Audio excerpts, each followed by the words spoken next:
বাতাসে ভাতের ঘ্রাণ।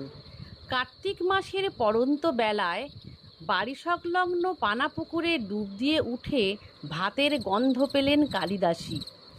আজ 3 দিন হলো গরম ভাত খেতে পাননি। তিনি ভাগের মা।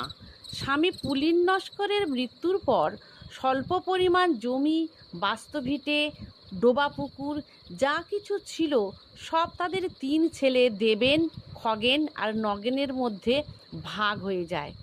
আর তাদের বিধবা মাকে ভাগ করা সম্ভব না হওয়ায় কালিদাসী এখন ছেলেদের সংসারে ভাগের মা হয়ে মাসপালা খান।